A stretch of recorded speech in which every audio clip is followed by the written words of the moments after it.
Hello, once again, everyone. I'm your host, Ray Shasha. Welcome to another edition of Interviewing the Legends, brought to you by the Rockstar Chronicles, Series 1, my book, featuring over 45 intimate conversations with the greatest music legends the world will ever know. It's available now at bookbaby.com and amazon.com. Hall of Famer forward Rick Barry is the only player ever to lead the NCAA, NBA, and ABA in the scoring. His name appears near the top of every all-time offensive list. He scored more than 25,000 points in his professional career, and in 4 different seasons, averaged more than 30 points. He was named to 12 All-Star teams, 4 All-NBA first teams, and 5 All-ABA first teams. Barry was a nearly unstoppable offensive juggernaut, a passionate competitor with an untempered desire to win. Occasionally, his fiery competitiveness would grate on rivals and teammates also.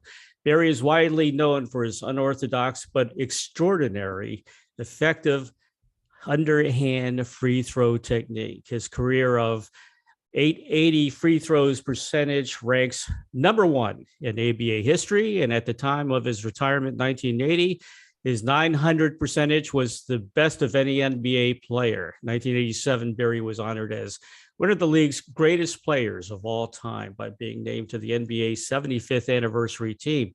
Today, he is a professional pickleball player who has competed in multiple events and placed in the top 3. Please welcome Hall of Fame NBA basketball player, motivational speaker, basketball clinician, low handicap golfer, and outstanding tennis and pickleball player, Rick Barry, to Interviewing the Legends. Hello, Rick.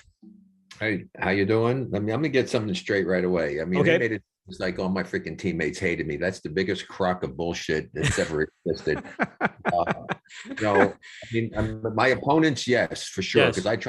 I tried to kick their butts. I wasn't trying to make friends with them, but I don't think my teammates all hated me. I mean, I might have been demanding at times, but nothing like what Michael Jordan was to his teammates. So let's get that out of the way, because that's a myth that's been going around for quite some time, and I'm not the ogre that everybody portrays me to be. And as far as pickleball goes, I'm not a professional pickleball player. I play pickleball, but I don't play professionally, and I've been very successful at it. And it's my new passion. You have to have passions in life. I used to do long driving in golf and compete Right. in that. That was professionally making money, but they eliminated all the old farts. So I can't compete anymore in that. I had to find something else because I just love to compete. And so I found pickleball, and I've been fortunate enough to win a number of 2 U.S. Opens and 2 national championships and 2 senior world championships. So it just kind of keeps me going. I need to have the competitive edge.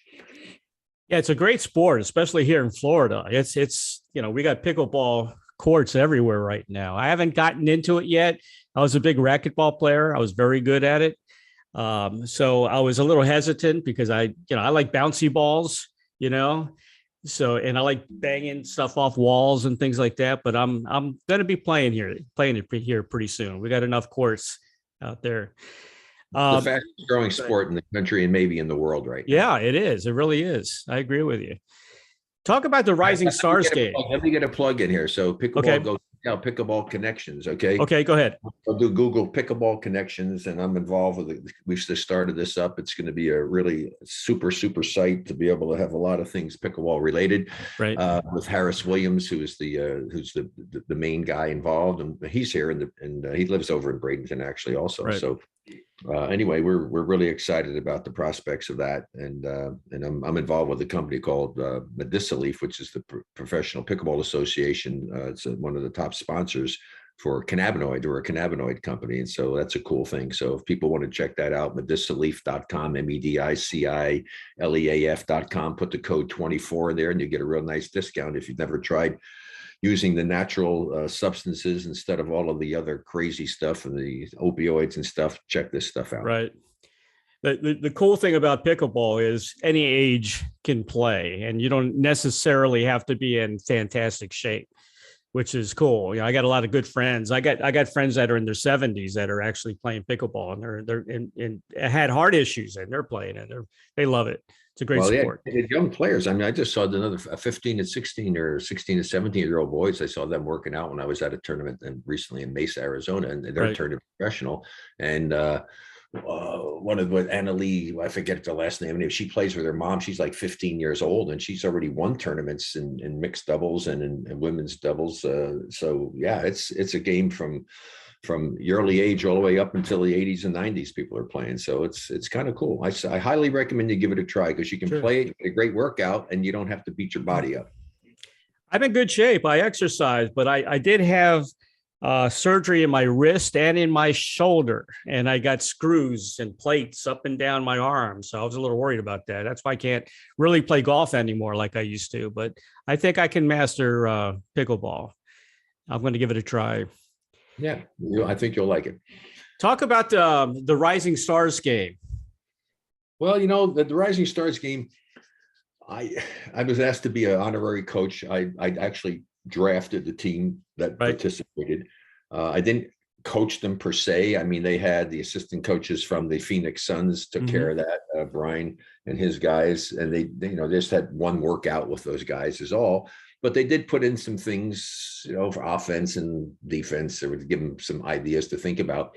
The only thing I said to them beforehand, I said, guys, look, next year, make the regular all-star team. And then you can go out and put on a show and screw around and have a good time and entertain the people. I said, how about in this game that you show everybody that you know how to play the game the right way? And let's go out and be competitive and win this game playing good, sound, fundamental basketball. And to these guys' credit, they did exactly that. We didn't screw around. We weren't giving up easy shots and let somebody run in and dunk a ball. We played defense and we played the game the right way, and we won the competition. And I was very pleased with those young men and happy to have met them. And it was Cade Cunningham did a great job. I mean, I did talk to players during the game. I did offer some side things. I guess somebody told me, I didn't see it, but I guess there was some stuff on TV and they heard me talking about stuff. But I went up to Cade Cunningham in the championship game. And when we were at a stage that was pretty critical because they only played 25 points. And I said, Cade, you're a smart player. You have to take this game over. You need to put the ball into the hands of the guys that you know are going to be able to get points and score. And he did just that. And he played really well and wound up getting the MVP. So, kudos to him and to all of those guys for putting on. This was a good show of basketball, the way it was meant to be played.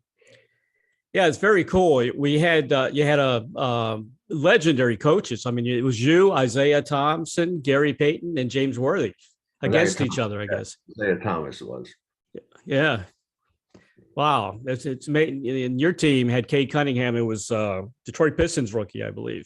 Yeah, he plays for the Pistons. Yeah, but we had a lot of nice players on that team, and it was a very nice experience. It really, for me, it was as meaningful to me as getting recognized as one of the members of the 75th anniversary team, because you don't play basketball, at least I never did, for individual honors. I played to win and win championships. And so having those young men respond the way they did and to play the way they did, that meant just as much, if not more, to me.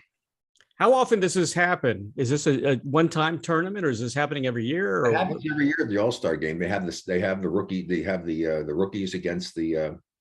They have the rookies and the sophomores who are there. But what they did now is we drafted different people. They had some of the people from the Ignite team, which is the kids out of high school. Right.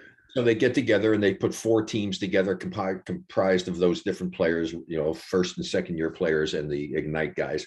And then they did the draft, and then they have a competition. The 4 teams play. The 2 winners of the first games they play to 50 points, and the 2 winners then play to 25 points for the championship. I like the format. It's very good. I hope they continue it. I hope the players who participated in it in the future will take it seriously and play serious basketball, because you get enough of the entertainment stuff on Sunday with the All-Star. They should call it the All-Star exhibition. Forget the All-Star game. It's an All-Star exhibition. Yeah. I grew up watching your type of basketball. I grew up, I saw you many times play the Bullets. I grew up in DC and I was born in Baltimore. So you know who my team was. And thank you, by the way, for killing us in the championship. Yeah, well, it was supposed to be the biggest mismatch in the history of the NBA Finals. No way that's going to be a sweep. Well, it was a sweep, but they just got the wrong team doing the Oh sweep. my Yeah, God. the biggest upset in the history of NBA Finals, without question. I was a huge Bullets fan. I mean, I used to go to the Civic Center in Baltimore and watch it with Earl Monroe, When Jack they were the Marin. Bullets, when they were the Bullets, yeah. Yeah, when there were the Bullets. And of Yeah. course, they went to the Cap Center. I even worked at the Capitol Center when it first opened up. But you destroyed us, man. Yeah, they were the Baltimore Bullets back then. Yeah, Then the you Baltimore got the Bullets. Washington Bullets, and now the Washington Wizards. Yeah, not too much about the. We did get Jordan there for a while, but I don't know. Coming from a Bullets perspective, what did the Bullets do wrong during that championship? What do you think? It was defense or? Overconfident. I think that they didn't feel that there was any way. I mean, everybody was blowing it up like such a big mismatch, and they wound up, coming out of the East, which is supposedly the stronger conference, which is not the case in today's basketball. But yeah, I think that's kind of what it was. They underestimated us and didn't really. I kind of like my old teammate Rudy Tomjanovich just said, you can't underestimate the heart of a champion, and we just never quit. And that's we are kind of, they call us, nickname us the cardiac kids, because we felt they had leads on us in 3 of the 4 games. They had big double-digit leads on us, and we were able to come back and still beat them. So, but yeah, you can't ever take your opponent lightly. I mean, you really can't. You always have to be focused, and you have to be out there always giving your best effort. And when you lose your focus and you don't give your best effort, is when you get in trouble in any sport. I mean, that's the reality of it. Yeah, same thing happened in football when the Colts played the Jets with Joe Namath. The Colts were they were supposed to destroy Namath, and of course they lost on that one. So, yeah, I'm still devastated by that loss. Luckily, the Bullets came back. They beat Seattle, and then they lost the second time around, which was unfortunate. A lot of history making things happen in that championship. First of all, you guys had arena issues, right, in Golden State during that year. Well, because we were nobody ever expected us to be any good. I mean, we were the most disparaged team. That's why it's the greatest upset ever. There's not a team in any major sports that was so poorly thought of at the start of the season, that had no chance of even being in the playoffs, to wind up going to the finals and then sweeping a team that's supposed to sweep you. It doesn't get any more dramatic than that. It's never happened in any other sport. I still think it's the greatest upset in the finals of any of the major sports in the United States. And nobody's been able to come up with, they bring up the Jets. I said, well, hell, the Jets were picked to be a great team in the AFL. They weren't some, team that wasn't even getting any respect.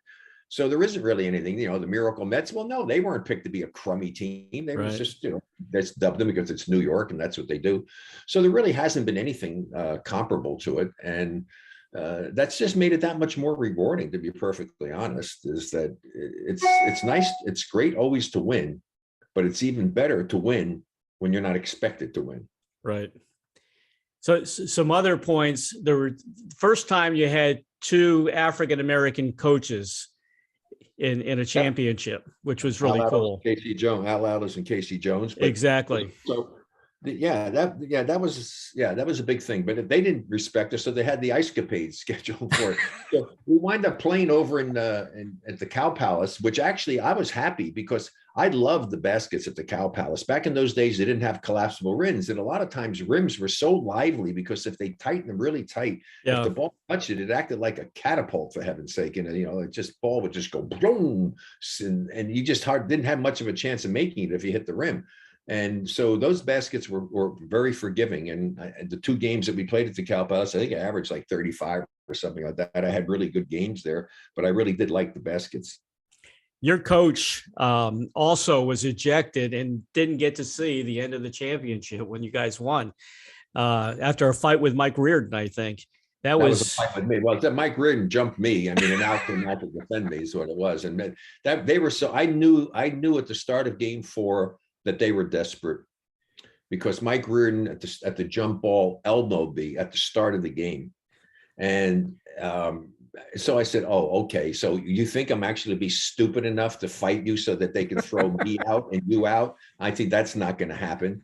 And so out of frustration, I drove by him and he came over the top of me, and then Al Laddles ran out. And then the wonderful wisdom of Richie Powers threw Al out of the basketball game. And but our assistant coach Joe Roberts did a great job of keeping us focused on what we needed to do. We came back and won that game in a miraculous fashion, and came away with the sweep. But yeah, it was very interesting on a lot of levels, without question. That's a lot of nerve to throw out a coach in the championship game like that. That happened to Earl Weaver in a World Series too.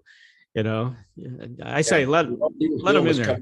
Yeah, he was just coming out trying to protect me and make sure nothing happened. And I don't know why he would throw him out of the game. I mean, it's kind of like I played in the All-Star game in '67 when it was a game. You know, not an exhibition. Oh yeah, it was a game, and that's the only All-Star game ever. They threw Red Auerbach out of the game in that game. So yeah. So that's because we were kicking their butt, and that was a great win too. There, I mean, my God, you look at the front line of the Eastern team in 1967 that we played against was Wilt Chamberlain, Bill Russell, and Jerry Lucas. Wow. That's the front line, and we had Nate Thurman, me, and I think either Elgin or Dave DeBuscher. I mean, it was quite a bit of difference in size when you look at those players. But that was a heck of a game. In fact, I have a picture. That's a black and white picture, of course. Back in those days, I mean, they did have color, but this is a black and white picture. And there were, I think, 6 players in the picture, and of all 6 players, all were top 50 players. Wow, that's incredible. Yeah. You know, I watched you guys play the Bullets. In between Baltimore and DC, they played at Cole Fieldhouse in University of Maryland. I remember seeing you guys, and for some reason, I always saw the Warriors and the Bullets play. You know, I always saw you guys play a lot for some reason. My dad always took me to those games. Love basketball. You know, basketball is the best live. You cannot enjoy basketball on TV like you can live.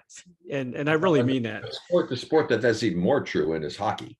Yeah. Oh, yeah, definitely. I mean, I'm a big hockey fan too. There's no comparison to watching a hocky game on television versus being there, especially if you're down there, the glass. Yeah. Oh, yeah. I mean, it's a totally different sport when you watch it live in person, and if you have a good seat. Yeah, we're very lucky to have the World Championship Tampa Bay Lightning twice in a row, and I think 3 in a row. I think they're going again this year, man. Really do.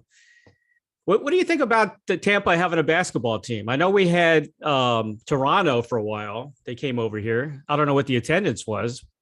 Yeah, I don't think it's a basketball town, really football town. I mean, it really is. I mean, they never supported, even in, they came down close proximity in St. Petersburg. They never really supported the Devil, the Rays. I mean, it's never. Some places that's just what it is. I mean, I think if it's a big enough city to do it, maybe, but I don't see this. And Florida, first of all, is a football state. Yeah. Right. In high school and college and stuff, it's more football than baseball or basketball. I don't know. I don't think it really would have super great support if they brought a team into the area. I mean, the Magic have done okay there, but it's on the other side of the state, and of course, you've got Disney World and the other attractions in Universal and all that. People are there, something to do. Right. So I don't know if it would make it here, to be honest with you. In Miami, the Heat for a long time weren't doing all that great. Didn't make it in the ABA. Didn't do really particularly well when they had the Miami Floridians, and then. But they've done okay. They've done. Of course, it helped when they got LeBron and won some championships. Help to get people pumped up a little bit, but Miami is a much bigger area too. Plus, also there's a big Hispanic population down there, and they love basketball. So, it's just a matter of picking the right place. I mean, the place that should get a team back should be Seattle, where they really supported the Sonics before they moved to Oklahoma City. That's a place that deserves to get a team. I'm surprised. I mean, hockey made it so big here. I mean, who would ever thought, and look at us now. I mean, most of the games are sold out. I've been to a lot of NHL games, and it's amazing. They really support the team. Yeah, well, they've also helped that they've also had good teams. Yeah, that's true. the real test of fans is how well do they support a team when they're not doing well. That's true. What I mean, and that's the same thing. Like the Warriors, for years after we left. I left to go to the Rockets and stuff. I mean, they won 13 years without making the playoffs, but the fans still supported it because the fans enjoyed basketball, and that's just a matter of finding the right place to have it. I mean, It's a matter of what the people are drawn to. Like I was kind of surprised, to be honest with you, in Oklahoma that they did as well as they did, but they had a really good team, mainly because that's football territory. Right. It's not, it's not basketball. We don't think of University of Oklahoma, basketball, even though they did get to the Final Four. I know in '88 because my son Scooter was on the Kansas team that played them. But that you think of Oklahoma, you think of those places, you think of football, not basketball. Kansas, you think of basketball because University of Kansas has been so well known with their history, and they've never been that great in football. But Oklahoma is like football. That's true. After you guys clobbered the Bullets, of course you played Phoenix, and I was watching that series on YouTube. I was watching a lot of that, and this idiot broadcaster, what's his name, Al McCoy. Blamed you. That was the next season. The next season, right? Al McCoy coming up saying something that I quit on my team because I got in a fight with Ricky Sobers and nobody came to my defense. I mean, even some guy on the internet, I happened to see it. Actually, it was just recently I happened to see it. Right. And it's ridiculous because the video doesn't show that. I mean, this guy's coming over to help me, then saying, and then he wouldn't shoot the ball at the end of the game. Hell, I was passing to teammates who were open. I'm not a guy that just goes out there and jacks up shots with somebody in my face. If I got a teammate open, he's getting the basketball. And so that was an insult to me, to be perfectly honest. I agree with you. If anybody knows me, to think that I would give up a chance to go to the finals and become the first team to win back-to-back championships in eon, before, other than the Celtics, they had to be out of their freaking mind. If you know me, I mean, I'm such a freaking competitor. There is no way in the world that I would ever quit. I mean, my God. I mean, so and then people pick up on that, and these other people have used it, and like even you said, Rick Barry, because I know you were reading from something that you saw that said Rick Barry's teammates got his. What's bull? Yeah. I mean. Yeah, I hope I run into him sometime. I haven't. But there's one guy, not Al. I've seen Al. I mean, the one that I'm really most upset with is Bill Simmons. Bill Simmons wrote a book and stuff about basketball. Bill Simmons called me a dick in his book. That's unheard of. My God, come on! What the hell kind of journalist are you that you can call somebody such a derogatory name? Yeah. And you don't even. He's never met me. That's he doesn't ridiculous. Even know me. I mean, so when I see him, I hope I see him. I'm going to just say to him, I said, I'm assuming you're coming to apologize to me if he even talks to me. And he can go, what? I said, yeah, you owe me an apology. No, that's. How do you call me a dick? Yeah. You don't even know me. They all think they know everything. Some of these journalists, they're idiots. Yeah, Half of them are idiots. He was a horrible, horrible television broadcaster. At least they're smart enough to have gotten rid of him. But the bottom line is that you just don't do that. That's just not professional. I agree. In your defense, you led your team in points, shot attempts during that series. I mean, come on. And I watched the video. Your teammates were not hitting, man. They were missing a lot of buckets.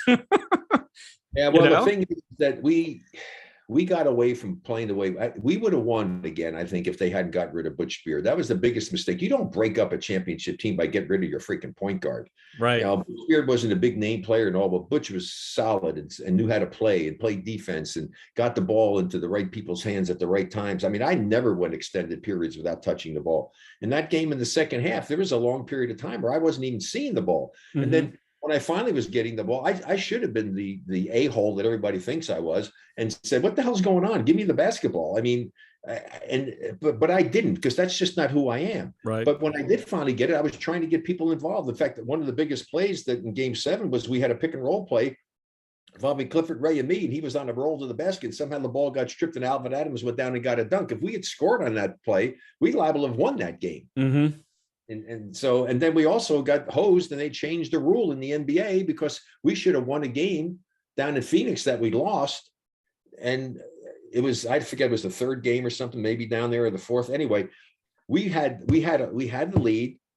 They score a basket. I was running down to get the ball inbounded. They would have had to have fouled me because it was late in the game, and after less than a minute or so.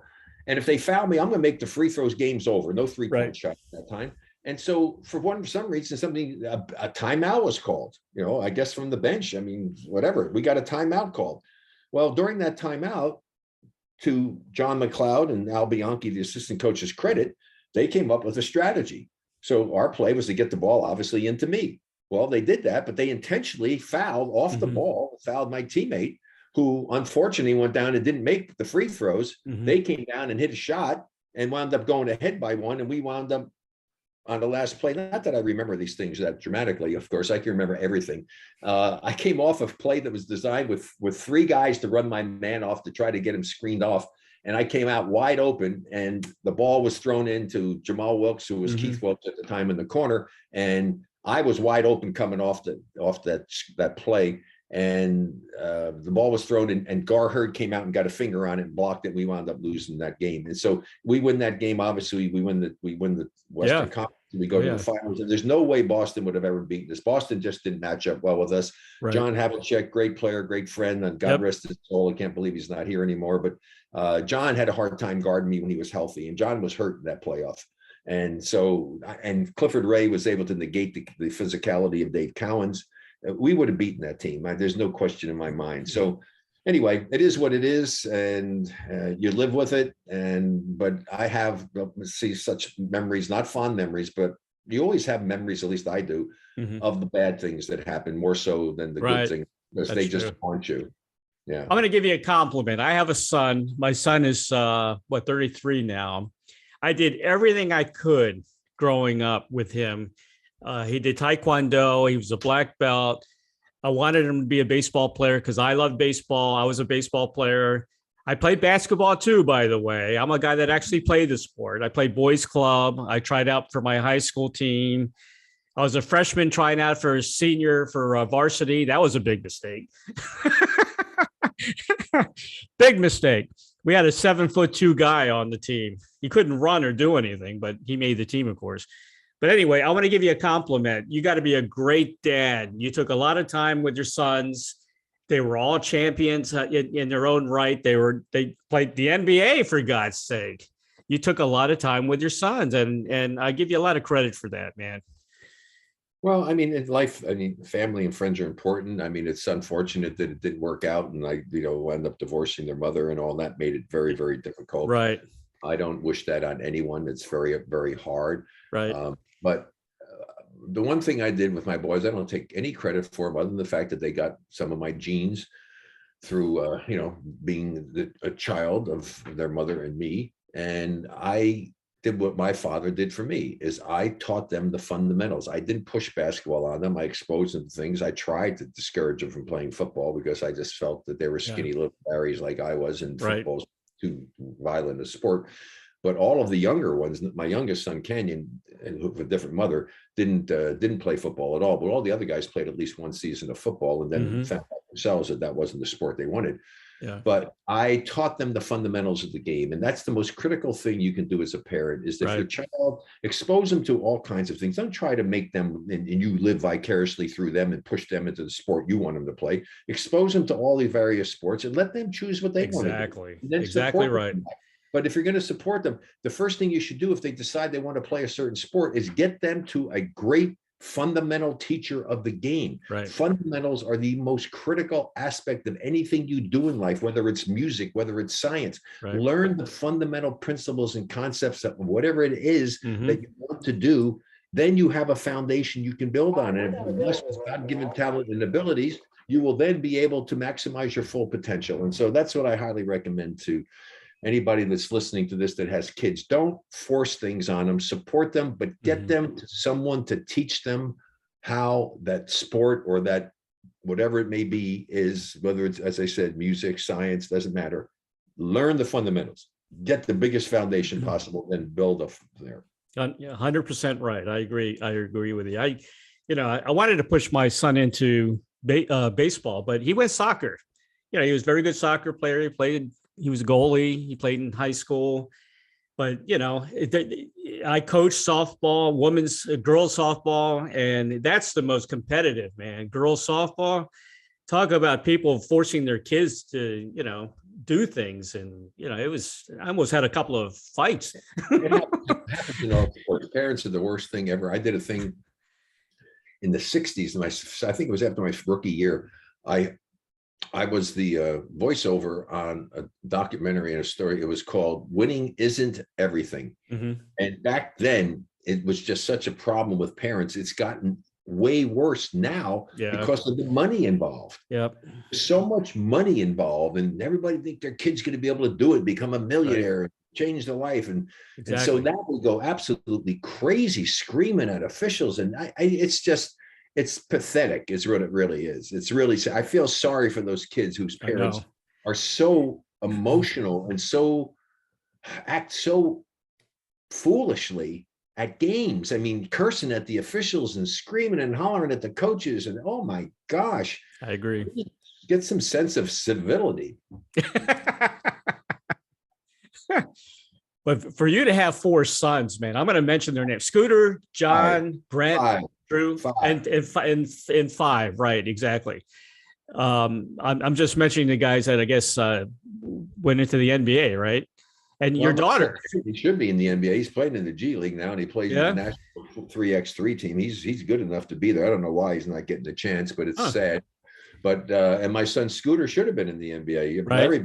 Larry Bird and McHale told me, he said, Rick, your son should have made our team. He was better than our #1 draft pick. But they had 13. They had 12-man rosters back then and 13 no-cut contracts, so there was no space for him.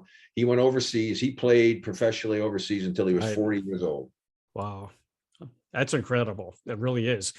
And Brent had 2 championships under his belt. Wow. The San Antonio Spurs, won the slam dunk contest. Unbelievable. That is so awesome, man. Great 3-point shooter as well. Almost won the 3-point shooting competition at All-Star Weekend one time. I think he almost won it the same year that he won the slam dunk contest. But yeah, he was a great 3-point shooter as well, and could really jump, and very athletic, and could have been an amazing player, but he just wasn't on the right team to give him the chance. I mean, I tell people, if you want to see what my son could have done, watch the the freshman or the rookie sophomore game that he played in back then, and man, he put on a show in the first half. My son could do some crazy stuff passing the basketball and had a flair to his game, and but he was never really given the chance to play what should have been his natural position, which is point guard.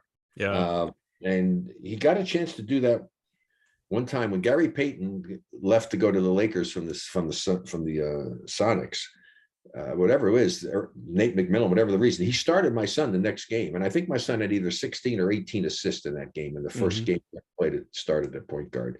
But he would have been a guy. Wasn't quickest and all, but all you do is just take him and you just cross match him. You match him up against the other 2 guard, and you put your quicker guy on the point guard.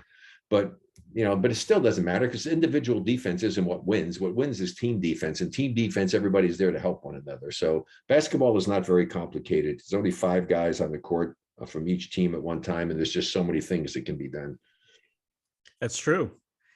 I met. I'm talking about the ABA now. George McGinnis. I rode an airplane to Kentucky. My wife's from Kentucky, and we got married in Kentucky. But I sat right next to George McGinnis for the entire flight, and he was telling me how to approach my mother-in-law for the first time.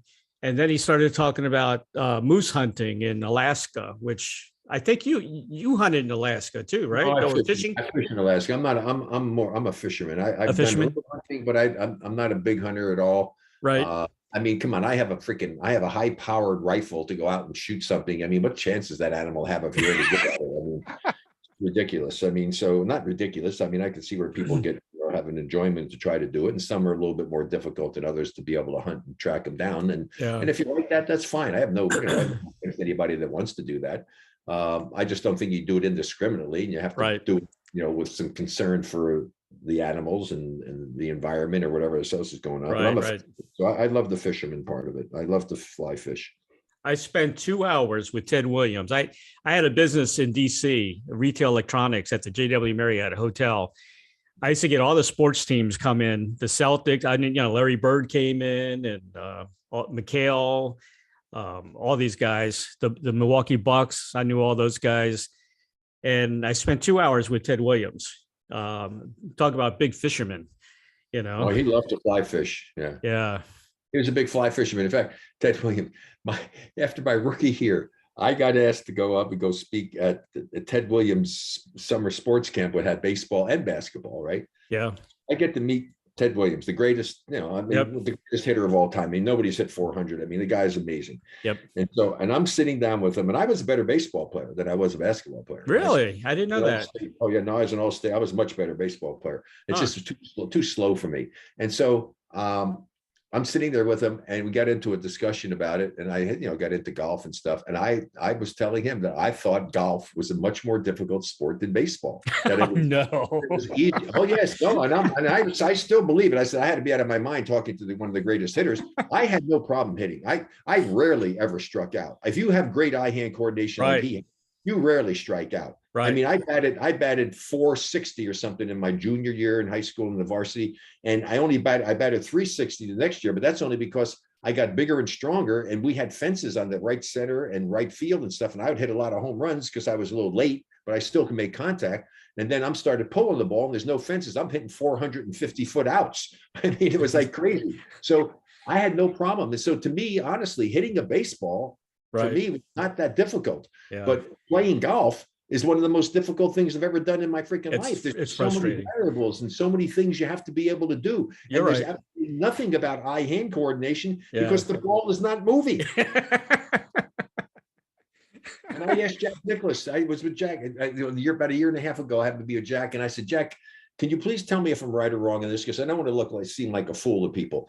I'm telling everybody that golf is a sport that can never, ever be mastered. Am I right? He said, absolutely. Now, here's the greatest golfer in the world confirming that you can never master that sport. Baseball, you can master baseball. I mean, you can get to the point where you can do it. Here's the deal. And in baseball, if you can make multi-millions of dollars if 25% of the time you get a hit. Right. That's true. If you got 250, you're a multi-millionaire. That's true. 250. What other sport could you go ahead and be efficient at 25% and even make the team? Yeah. Basketball, you shoot 25%, you have no job. Right? Football, quarterback throws 25%, only makes 25% of his passes. The kicker 25%. No, you're not playing. You got no job. Yeah. You ever think about being like maybe the first Bo Jackson, play basketball and baseball? I wish I had played baseball. They tried to get me to do it when I was at Miami. I wish I had done that. What position did you play? Miami, and football, I used to go out and run patterns and stuff with George Myra, who was the quarterback and played with Yeah, sure. I know George Myra. And so I would go out. I mean, I had great hands. I mean, I catch one hand here, this thing, do it. I was fast and quick. Yeah. So I could get out, I could get open, I'd catch things. I mean, I played intramural football, and I was, I was really good at it. The Miami Dolphins tried to get me to go out for their team. And so I said, no, I'm sorry. You make it two-hand touch and I'll play. But I think I could have been an outstanding wide receiver for in football because of my hands and my quickness and my speed and the ability to move and do. It's so many similarities to do. Yep. I just watched the game and I said, oh my God, I know I could get so open and just destroy defensive back because I knew how to do that basketball to be able to go ahead and beat down the guy that was guarding me in that. And what's the difference? It's a similar thing.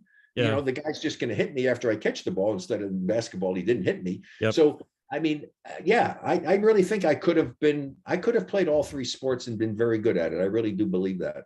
In my opinion, and I played basketball, I tried out for teams and did the sprints back and forth on the court and everything. The two of the hardest running sports are basketball and soccer, in my opinion. Well, basketball more so than that. You can get a lot of rest in soccer because you don't run the whole field. But it's a big field. Yeah, you don't run the whole field. And the guys are on one side doing it. You're over on the other side. It's not.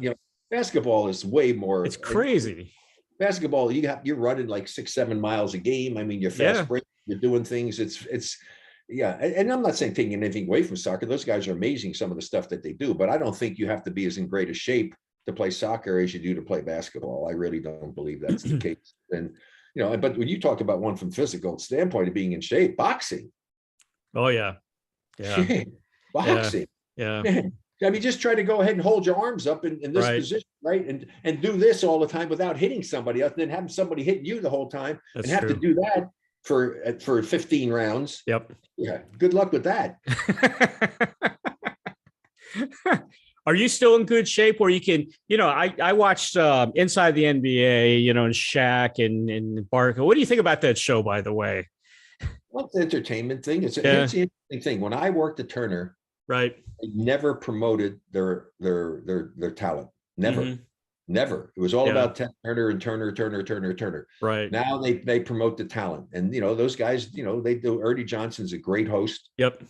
and the other guys are characters. Charles is Hmm. a character. He gets away with murder. I mean, if I said the thing Charles said, it'd be ridiculous. I mean, I've been crucified for some of the things that I say, and my I things are know. nothing compared to what Charles I says. know. I I know. mean, it's entertainment. That's what it Yeah. is. They do it. People like it, and that's all that really matters. Yeah. I mean, the bottom line of it, it's not like you're going to get, Kenny tries to be the one guy to give you some Right. really in-depth kind of stuff. But the guy I like more than anybody on television that I think does a stupendous job. And a lot of them I wouldn't even talk about because I don't know what game they're watching because they're watching Yeah. a different game than I watch. Yeah. But the guy that I think does a great job is Tim Legler. I think Tim Hmm. Legler, when he breaks down things and does it, he Hmm. really does a super job. I just have great admiration and respect for the job that he does because I know the game. Right. And I listen to some of these other guys. To be honest with you, I actually don't listen. I turn the sound off. Yeah. I record it and I just watch the game because I mean, when I do turn it on and I have to listen to some of the people who are the color columnists and the analysts, and I'm going, what? What are you freaking talking about? I mean, you're like masters of the freaking obvious. Tell me something I didn't just see. I know. I know. Teach me something about the game. Give me some real super insight about it. Right. Don't be Right. so obvious about stuff. And I just have a real hard time listening to them. I really do. Yeah. Where you live in Lakewood Ranch, you got to know Dickie V. I mean, Yeah, of course, I've been Vicky for a long, yeah, long time. he's a Yeah, Lakewood well, Ranch legend. he got his because he had his own unique style and everything. Where people they either love him or hate him. Yeah, exactly. Kind of like Bill Walton, it's the same way. People either love him or hate him. I mean, there's no middle ground with those guys because they're so far to an extreme for what they do, and they have their own style. And God bless them for choosing to do what it is that they do. Yeah. And hey, somebody's still hiring them. That's all that really matters. As long as you well as I know, if you got somebody hiring you, keep doing what you're doing. Yeah. I actually went to broadcasting school. So My school was owned by CBS. Yeah. Yeah, and I was a top 40 DJ back in the late 70s. Oh, cool. I took all my electives in radio, TV, and film. Yeah. I couldn't have a minor, but I had enough credits to probably have a major in radio, Right. TV, and film when I was in school. I took speech courses and all kinds of other things, and it was great. So I really did try to prepare myself for it. Sure. And, yeah, I had a good friend of mine is my oldest son Scooter's godfather. Actually, was one of the top disc jockeys in the country years ago, named Johnny Holiday when he was out in San Francisco, and then he's been doing all kinds of broadcasting work and stuff in the Washington D.C. area. And I know. shows. Yeah. I grew up with Johnny Holiday, listening to him. Yeah. As a matter of fact, I saw him play basketball against my school. They did. Well, did he do it when I was playing with the KYA Radio? Yes. Yeah, he sure did. I sat out a year and I played on the KYA Radio Wonders, and I used to pass to John. I played point guard, and Johnny would take about 30 shots or more a game. He was good. He's a good player. Well, he was all right. I mean, he was very short. He was very short, and he just liked to shoot the ball. And so I'd get him all kinds of shots.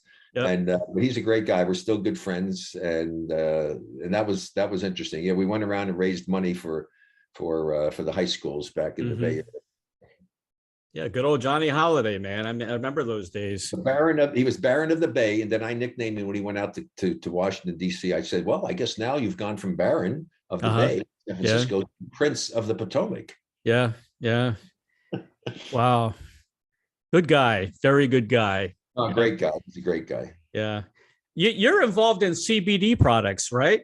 With the CBD. Yeah, that when I said it earlier in the show, Medicinal Leaf is actually not. When people say CBD, it's CBD is one of over 130 cannabinoids in the cannabis plant. Right. So I mean, to say CBD is just like, I mean, it's crazy. It's just one little tiny speck, but everybody hears CBD. But there's CBD, CBN, CBA, CBG. There's so many other cannabinoids out there, and they're doing all kinds of research by isolating them and trying to find out things that could be done with them. And they're going to have more and more things coming out that are going to be beneficial to people. It's already helped people. I mean, people who have autism, the people who get seizures and stuff, it's helped with that.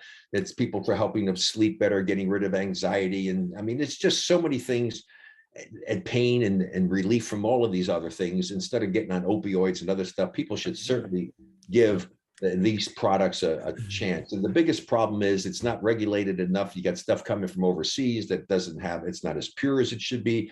And you buy something and you say, oh, how much is in there? Well, maybe there's only 5% in there and where it should be a lot more.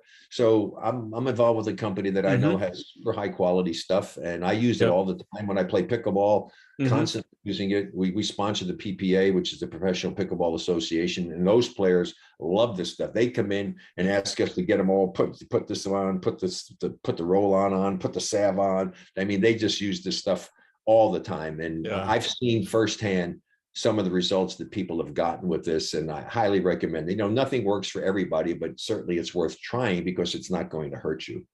My wife's a retired nurse. She was a nurse for 35, 40 years. She believes in it also, and she's used it to help her sleep and that type of thing. And Tommy Chong, I mean, he's got prostate cancer and he uses it.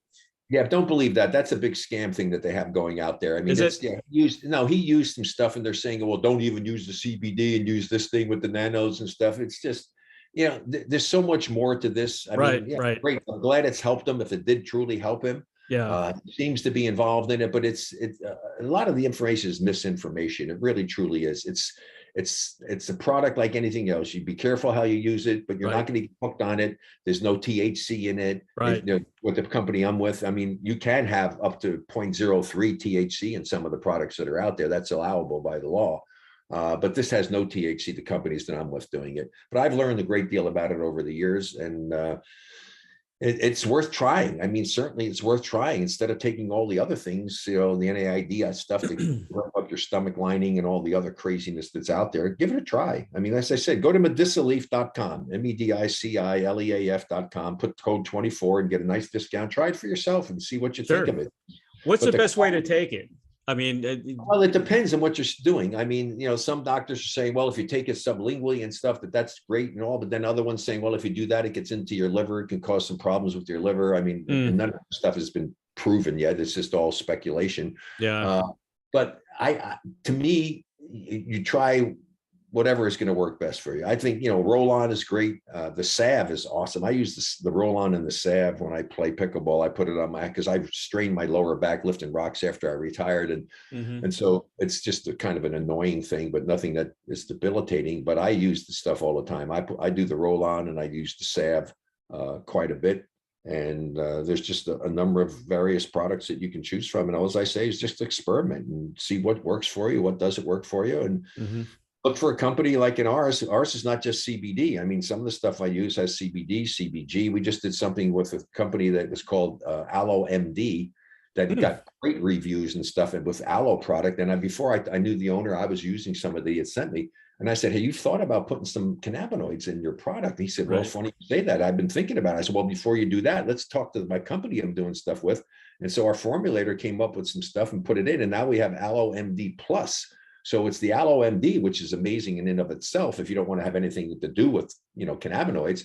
But now the one with the cannabinoids in it is just getting amazing results. And so that's a new product that's just come out that we have, Aloe MD Plus. And so you can try that as well. And that's a nice product. It rubs in really nicely and a lot of good stuff. I mean, just experiment, because health is everything in life, folks. I mean, health is everything. And then if you got issues, I have another company that I do stuff with that I wear when I play pickleball. I don't have to, but I chose to wear them. And it's called Ghost Sleeves. And they have kinesio tape built into them, which just works beautifully. So my knee got a little sore because I have no cartilage in it. And so I got a sleeve from the owners and I tried it out. I said, wow, this feels so good. It felt so good.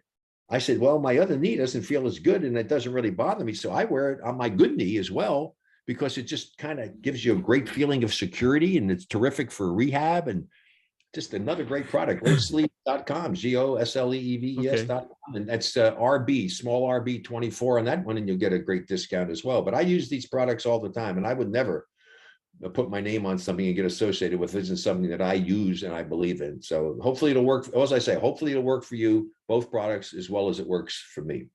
Yeah, I'm going to try that knee stuff because sleeves. Yeah, I was a good baseball player. I was a very good baseball player but I got hurt a lot, and I got bad knees now, and I work out every other day on the treadmill, and I can't do the incline anymore.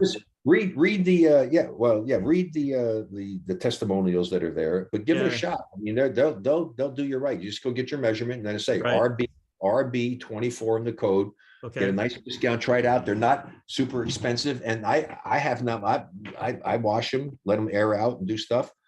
I'm still wearing the same ones. I have not had one of them, and I have number of pairs and different colors and stuff. Huh. And I've not had one thing ever not function. It's everyone's still working fine. I'm definitely going to get that for sure because I don't want knee replacement, man. Of course, anything you can do to stay healthy and avoid surgery is worth the time. Exactly. I've had enough surgeries. Yeah, so have I. I had a major one. I had a bike accident. I fractured my pelvis in 6 places. I was in a wheelchair for Jeez. 6 months. I was in a wheelchair for 3 months. For 3 months. Wow. Yeah. Yeah. Yeah. Yeah. But Yeah, thank God I had a great surgeon. I thank Dr. Patel, man, out in Colorado. I mean, right. this guy was amazing. I joke with him. Yep. I said, "Who said they can't put Humpty Dumpty back together?" I'm one of those guys too. 6.5 hour operation I had. Oh, He said, yeah. Wow. he said, Rick, he said, let me tell you something. He said, you should be grateful. He said, you have the bones. This is like 5 years ago. He said, you have the bones of a 50-year-old. He said, if you didn't have bones that were that good, Mhm. I could never have operated on you. And Huh. I probably would have been, crippled it would have been horrible. I mean, my life would have been just, Yeah. destroyed. Wow. So I was very lucky. Do you know Valaday, Dr. Valaday in this area? He's a sports orthopedic guy. He does all the sports teams. He's the one who operated on my shoulder. Do you know him? Yeah. He's in Sarasota. Oh, I'm not. Well, thank God I'm not familiar with the surgeons down here because that means I would have had more problems. So. All right. Well, if you need a referral, let me know. Barry, Rick, I want to thank you so much, man, for being on the show today. You're one of my heroes for sure. And, I admire everything you've done in your life, especially with your children. I've got 5 grandkids. How many do you have? 8. Wow, you beat me. You got more children. How old are they? Well, the youngest one is now just a teenager, and I have one that's getting ready to graduate from college, and the other ones are in college. I have 4 in college. So got them all different ages, but I have six boys and just 2 girls. Athletes?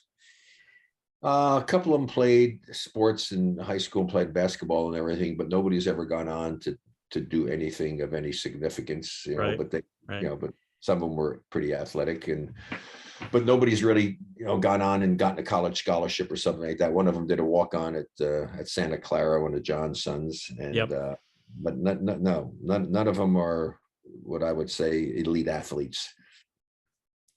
Well, with a little help with Grandpa, maybe they'll make it. But no pushing. I've been lucky enough. I mean, for me, I have 5 boys, and all 5, I have a daughter. She was an adopted daughter, a great lady. Yeah. But my 5 boys have all gotten Division I college scholarship and have all played professional basketball. I mean, the odds on that are so freaking crazy. I was hoping I'd have one that would be good enough to be playing, play in high school or maybe go to college. But to have 5, it's like, I mean, impossible. I died and went to heaven. I mean, I just love watching my boy. I love watching my boys play. Even my son Canyon, who's not getting the chance to play in the NBA and to play in the G League, and they just, I don't know what they're thinking about, but he's never been used properly. This is not a father talking. I know basketball. Yeah. Okay, my son is good enough to be in the NBA, but he's not the opportunity. Yep. He's done quite well with USA Basketball and played on the 3x3 national team that won the World Cup 2 years ago. He was on the team that was trying to qualify for the Olympics. And unfortunately, 2 days before they went to the qualifying tournament, he slipped on the floor, twisted his back, and couldn't participate. So that was just heartbreaking. Wow. And he just played on the America's Cup team, and they went and got the gold medal for that recently down in Miami. And they're now qualified.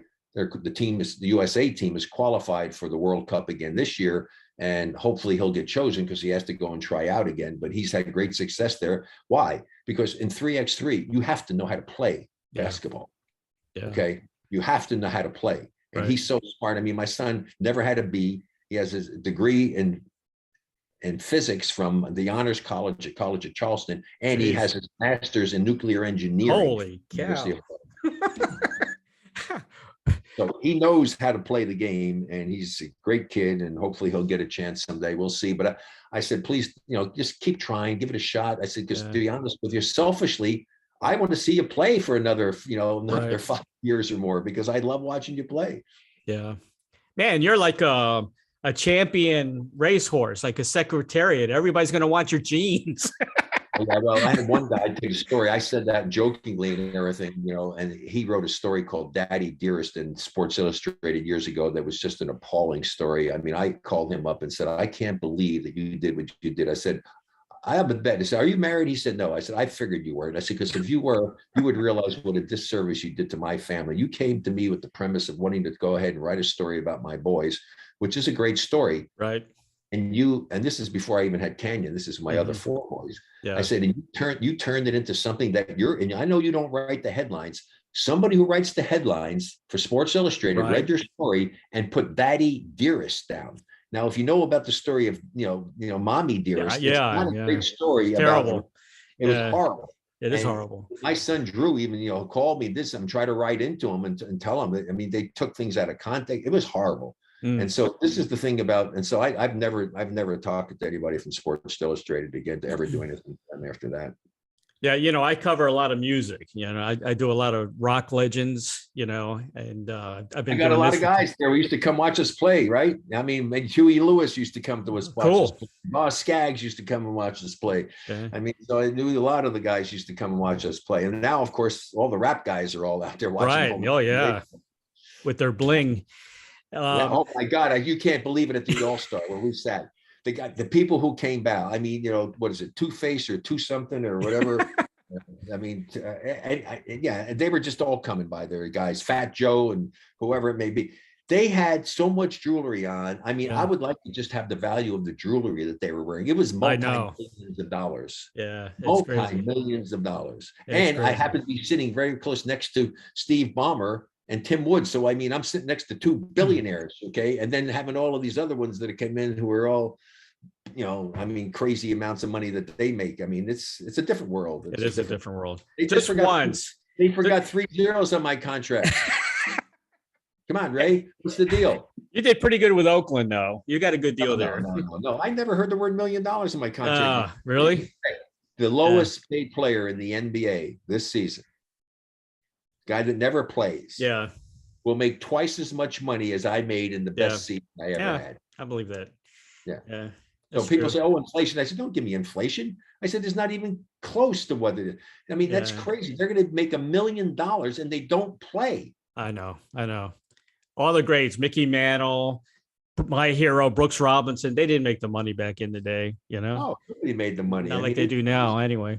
No, I was just with even with some of the younger guys. I was just with Reggie Jackson and who else? I was just with him, and I was with some of the other great players. I mean, I was doing Joe Namath's charity event, and even Joe himself. I mean, the money was nothing back then. When I came into the NBA, 4 guys are making $100,000. My goal was to become a $100,000 ball player. Right. Now, when the guys come into the pro level, their goal is to be a $200 million guy for a 5-year contract. Yeah. Unreal. Yeah, it's crazy. Anyway, one guy I did want to ask you about that you play with, Pete Maravich. I really admired Pete. What'd you think of Pete?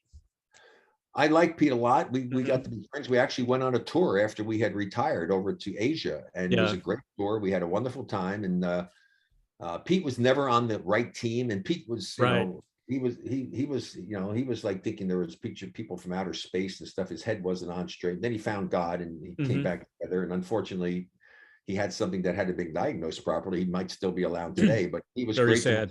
He helped my son Scooter a lot, but we had a great time on our tour. Phil Jackson was our player coach. Bobby Dandridge was on that team. And we went and played in Taiwan. We played in the Philippines. It was just a great trip. And the Taiwanese team, when we played, I said to Phil, Phil, look, they're playing 2-1-2. I said, let me play point guard. And I said to Pete, Pete, look, they're short guys. I said, I'm going to come down. And when I get close, I'm going to go hard and I'm going to split the 2 on the top. I said, just spot up in the slots on either side. I think I had 16 assists in the game. 14 of them were to Pete for a little wide open mid-range jump shots. So it was an interesting experience. So we had a great time together on that trip. We really did. So yeah, Yeah. but Pete was a really nice guy. But as I think, Yeah. I don't think he ever played on the right team I to agree. take full advantage of his skills. Yeah. I I agree would have with I you. would have loved to have played with Pete. I would Yeah. love to play. In fact, when we were playing over there, I got to experience it some. I mean, he and me, the way I move without the basketball, as much as he loved to pass and get the ball to people, Yeah. unbelievable. We would have been great together. Yeah. I've known John Lappin now for a long time. We work together. He gives me all a Well, lot he's of the the rock music star guy. legends. He's the Yeah. music guy. How do you know John? How'd you get to know I just John? ran into John years ago and doing it and everything, a really good guy. And in fact, next time I think I'm going to get down to Vegas for the Professional Pickleball Association. They have an event down there in Vegas. So Right. hopefully get down there, I'll be able to get a chance to hang out with John for a little bit. Good. So what's next for Rick Barry? What do you got going on Working right down now? there, actually just got done filming stuff up in Atlanta. My teammate Charles Johnson, I was getting ready to do it, and then he had Right. already started doing something. We're actually going to finally have a documentary come out to talk about the greatest upset in the history of major sports in the USA that has been so overlooked. Not only just the NBA in the finals, but in the finals of all sports, nothing has been as dramatic as what we accomplished in 1975. And we're finally going to have a documentary done to tell the story of that team, which is special.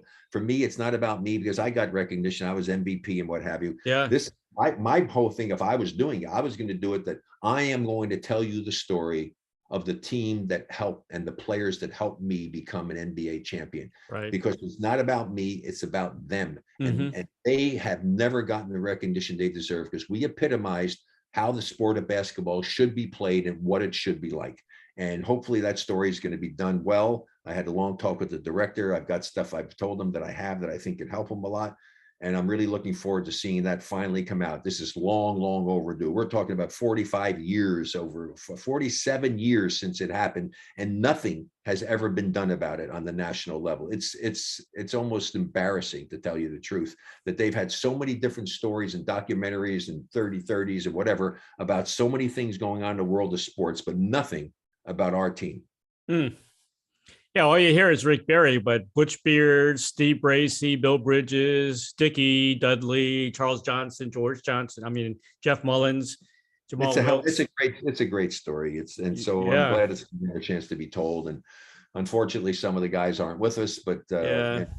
but we still have quite a few still around. And I'm glad they were able to get to talk to Al, because Al is, going through, he's got a little dementia situation he's dealing with and all, but they said he was Right. very good and they got a chance to get him interviewed, which was terrific. And, I mean, how many teams you ever heard that two rookies are valuable contributions to your team's success? I mean, Yeah. Jamal, who was Keith at the time, Keith Wilkes, Rookie of the Year, and then Phil Smith, who became an all-star player later in his career. That both of them were very, very instrumental in helping us to achieve what we achieved. And then there's just the rest of the guys. It's almost,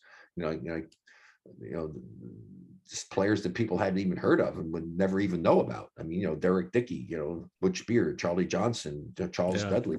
Nobody knew about these players. We only had two guys that actually had that much experience in the NBA, and they were at the end of their career. And we got Bill Bridges for the Chicago series to guard Bob Love, and then we had Jeff Mullins, who was at the end of his Mhm. career as well. Yeah. And both of those guys were willing to take a role and come in off the bench and help with some experience. But it was awesome. It was just my fondest memory in basketball, obviously, was because we won a championship. So Mhm. I mean, that's what it's about. Yeah, thanks for rubbing that in, Rick.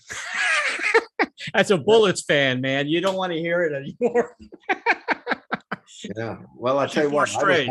I was happy when Michael Jordan came along because the people in Chicago hated me because we knocked them off in 7 games.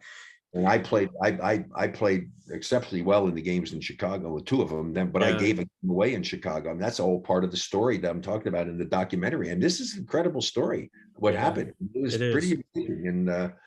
And so I'm looking forward to seeing what the final product is when it comes out. So we'll see. Who's your favorite? Listeners? Who's your favorite player today? I mean, I love Steph Curry. Steph Curry. Yeah. I just love to watch Steph Curry play. I mean, there's a Yeah. lot of players that I really enjoy Right. playing. I mean, there's a lot of great players out there. I mean, I like the way Kawhi Leonard just goes about his job. He doesn't try to draw attention to themselves. He just Yeah. goes out and gets it done. And CP3 is another terrific player. There's just a lot of great. John Moran is just so much fun to watch what he's doing. He's doing crazy stuff out there. Yeah.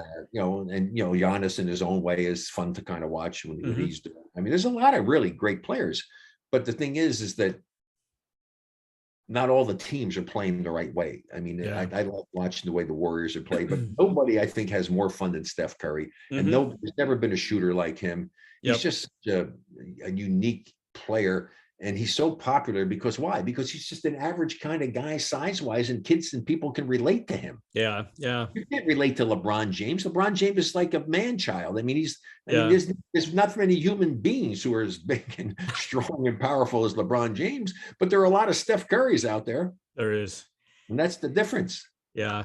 I think he's got radar or something, man. He never misses. He's unbelievable. Unbelievable shooter. Just absolutely look, the show he put on at the All-Star game was crazy. At one point he was 16 for 21 from three-point range. Yeah, it's incredible. One of the guys I always remember that always killed the bullets as well was Walt Frazier. He was the guy who always, he kind of never missed, from the outside. Yeah, here's the thing. Well, Jerry West was one of the guys that was Jerry West. Think about Frazier is that Frazier never looked like he was playing hard, but he really Mhm. did play hard. He was a terrific defensive player, and Right. he was a heck of a player. Same with Earl Monroe. He went to the Knicks from the Bullets. I love Earl Monroe. Earl was a great player. In fact, I'm doing an appearance actually with Earl and Kevin McHale and cool. Artis Gilmore down in Naples on the 21st of March. I met Artis. He came into my store. Biggest guy I've ever stood next to was Artis Gilmore.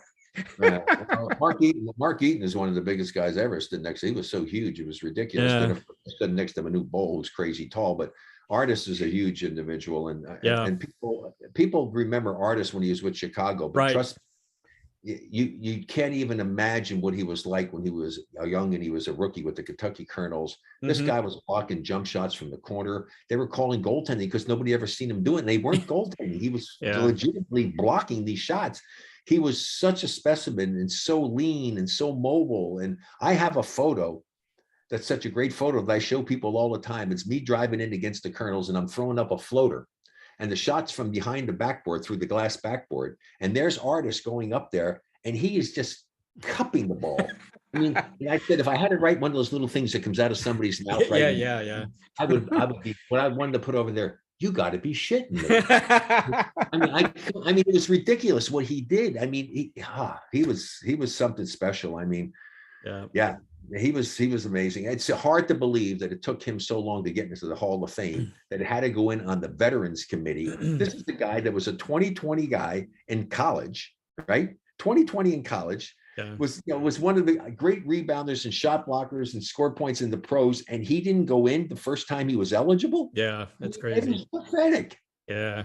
I Pathetic. met him when he was on the Celtics. I campaigned so much to try to get him in there. It was crazy. And finally he did get in, Yeah. but went through the Veterans Committee. In fact, it was crazy when they do this stuff and we had to talk. The first thing I said, look, here's the deal. Because we have discussions about, and we have the list of a whole bunch of people to look at. I said, I'm just going to say something to start this because it's going to save a lot of time. I'm telling you. I don't care what any of you say. I don't care who you're going to bring up. There is no way I am voting for anyone other than Artis Gilmore to go into the Hall of Fame. I said, so that's it. You guys can have your conversations and do it, but you'll never change my mind. That's who I'm voting for. And the fact that he's not already in is a disservice to this man and to the game of basketball. I agree. Yeah. He's a pioneer. He's a great guy. Man. He's such a great guy. He is. Yeah. I took a picture with him and he says, we were taking the pictures. He says, everybody say cookies. Artis is a really good guy. He's done a lot there for Jacksonville, the University of Jacksonville. Yeah. For Jacksonville University, I guess how they go by. But anyway, I say all the best to you and your listeners. And thank you so much, man, for being on the show today, Rick.